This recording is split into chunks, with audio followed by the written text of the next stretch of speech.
Hi, this is Michael William Denny of ThunderShamanism.com. So today I want to talk to you about healing chronic back pain. And I'm talking to you as someone who experienced this. So I'm not talking about anything theoretical.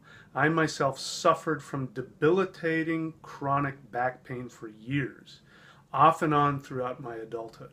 And I'm not talking about just lower back pain or a little bit of stiffness or soreness.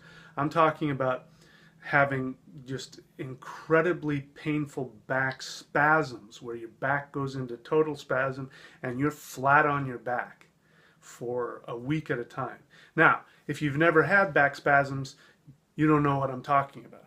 If you have had back spasms, you know exactly what I'm talking about, and you know how incredibly painful this is and how it can completely destroy your life. I mean, you can't do anything. It's a horrible situation. So I suffered from this for years, and I've completely healed myself, completely and permanently healed myself of those back problems, and I'm here to share with you exactly how to do that. So first we got to talk about the trends and what it is. So I know you've been to your doctor, you've been to chiropractors, you've probably tried all kinds of medication, you've probably tried meditation, you've probably tried stretching. You've probably been told by your doctors that you have some kind of spinal deformity that needs to be addressed in surgery. You might have been told that you need to be taking, managing the pain with pain medication. And so you've probably been given this idea that, you're just going to have to take it easy for the rest of your life. I was told that. I had not only chronic back pain and back spasms, I had tendonitis and all kinds of other things, which I'll talk about in another video. And the cure for all of it is the same. So first I want to make sure that you understand, I'm not talking about some new age wannabe, clouds in the sky, rainbows and unicorns kind of a healing. I'm talking about something that's an actual physical, medical issue, and not a lot of people know about it. So I'm going to share with you an author you may have heard of. His name is Dr. John Sarno. And this was the guy who discovered what the actual mechanism is. So let me tell you what the mechanism is that causes debilitating back pain and spasms and other things as well. And it starts in the brain. And what the brain does is it shuts off oxygen flow. It shuts off blood flow, which cuts the oxygen flow to specific nerves.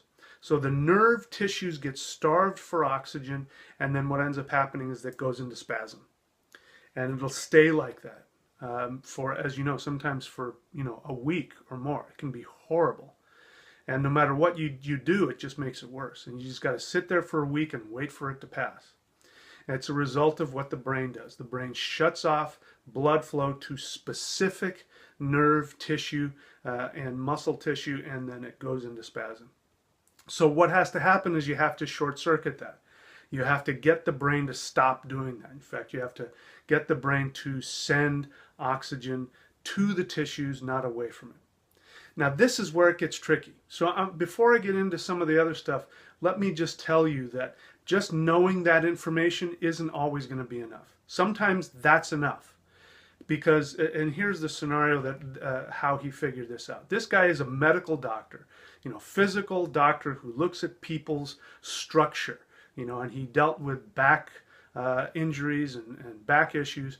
And he found that, this was way back in the early 70s, he found that a lot of the people that were coming to him with major back problems had been told by other doctors that they had, because they had slight structural deformities, that this is what was causing their pain. And he looked at it, and being a doctor and being somebody who's, understands the structure of backs and how they work, he says, this isn't possible.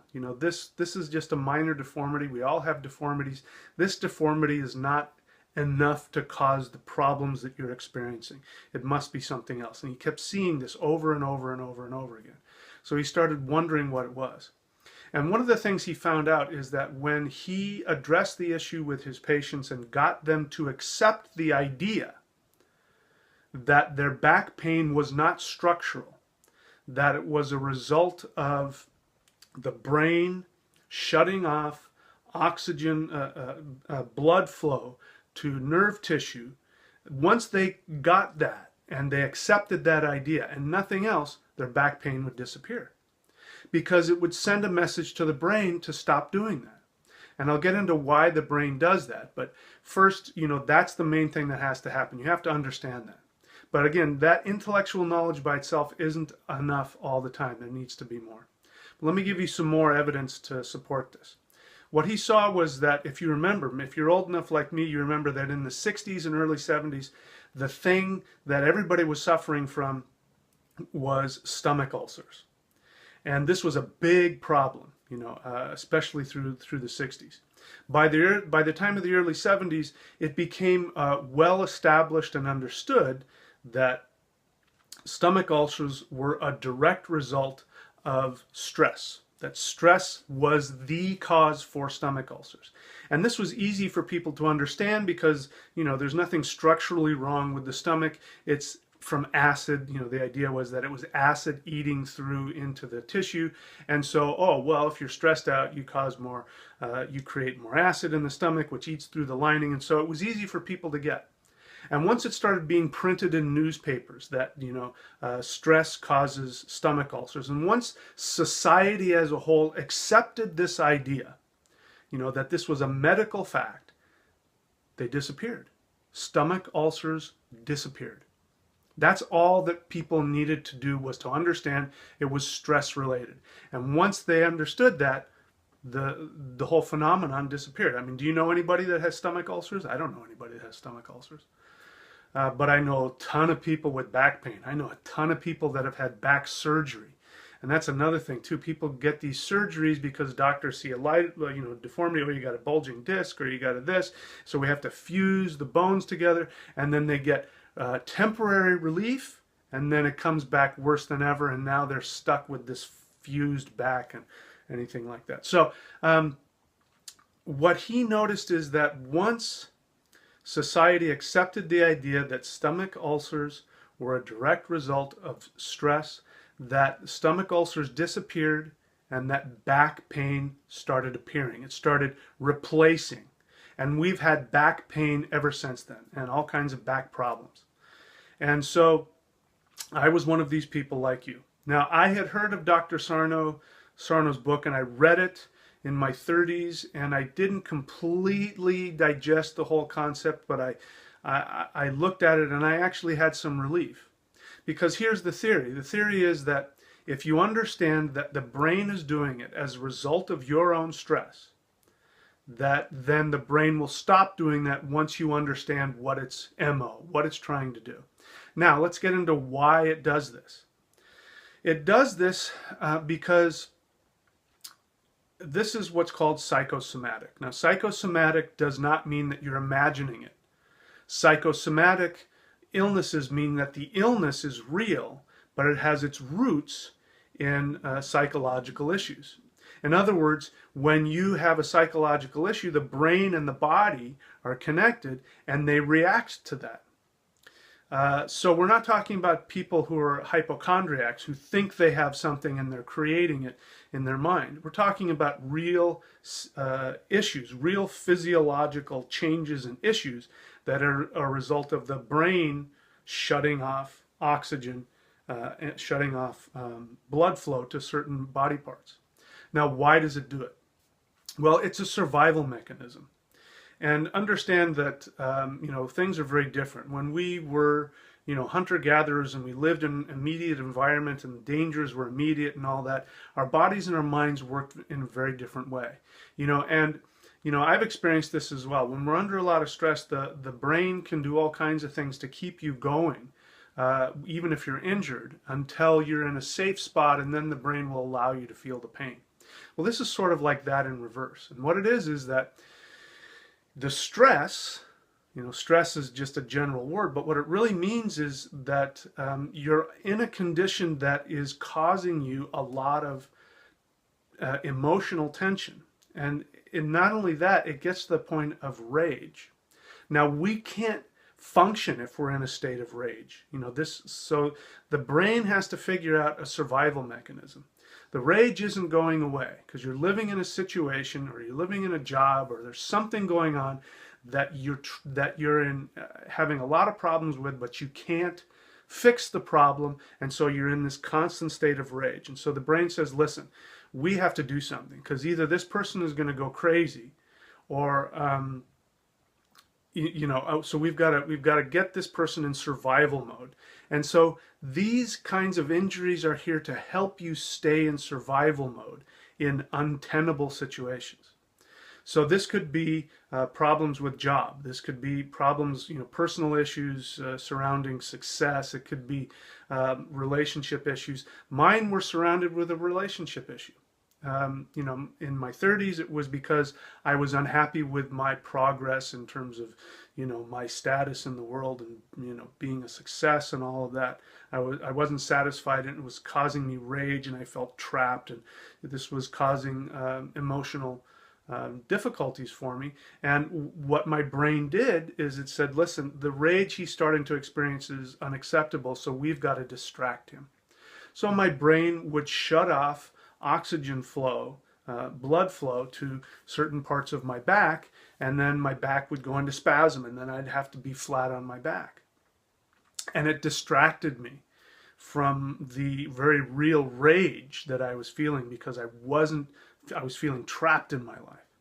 Now, I worked with that, and I did things like yoga, and I did meditation, and I went to therapy, and I did all kinds of other things, and that kind of relieved it. And I got more comfortable with myself, and my stress level went down, and my back spasms almost disappeared. And so I figured I had it licked. And then I got married, and I got married to someone that eventually the relationship went sour. And she has another experience, but my experience was that I was living with somebody whom I couldn't please. I wasn't living where I wanted to live. I wasn't surfing, which is really important to me. I wasn't weight training. I wasn't backpacking or camping in the mountains. All of those things were really important for my happiness in life. And I was living with somebody that I couldn't, my experience was I couldn't please her. Nothing was good enough, all that kind of stuff. And so that combined with not being able to do what I want to do put me in a state of tremendous discomfort, what we would call unconscious rage. Now, in order to make the relationship work, obviously I couldn't live in that state of rage. So my brain tried to help me. It would suppress my emotions, go into the unconscious, meaning I'm unaware of it. And then when the rage would start to come to the surface, when the stress would start to come to the surface, my brain would say, listen, we've got to shut off blood flow to parts of his back so that he'll go into back spasm, which will distract him. This way he can keep his emotions in check. So this is what this is all about. Chronic pain in general, but specifically chronic back pain, is about dealing with this kind of stress. Now, there are some emotional, symbolic things we can talk about, and if this video, if I get enough feedback, maybe I'll make another one and talk exactly what this symbolism is. But first I want to just tell you to go look up this guy, Dr. John Sarno. Get his book, Healing Back Pain. I can tell you without a doubt that this is what needs to change. Now I'm going to take it one step further. It's not just accepting your unconscious unhappiness. You've got to do that, but you've got to do more than that. For me, I actually had to take action. So what actually saved me was that my marriage got to the point where it was unworkable. And there was nothing that I could do to make it better.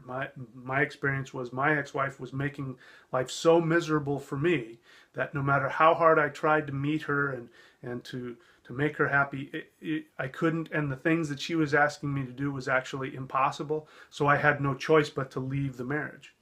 Once I did that, I was free to do all these things that I wanted to do, and guess what? All of my back pain vanished. And now I live my life this way. This is not, I don't just I live my life dedicated to being happy and doing the things that make me happy. And when I do that, I have no pain. I'm in the best health of my life. So that's it for now. So if you appreciate this channel, you can go ahead and support the channel. You can also like and subscribe, tell your friends. Stay tuned. I'm going to talk more about chronic pain and how to heal yourself from it.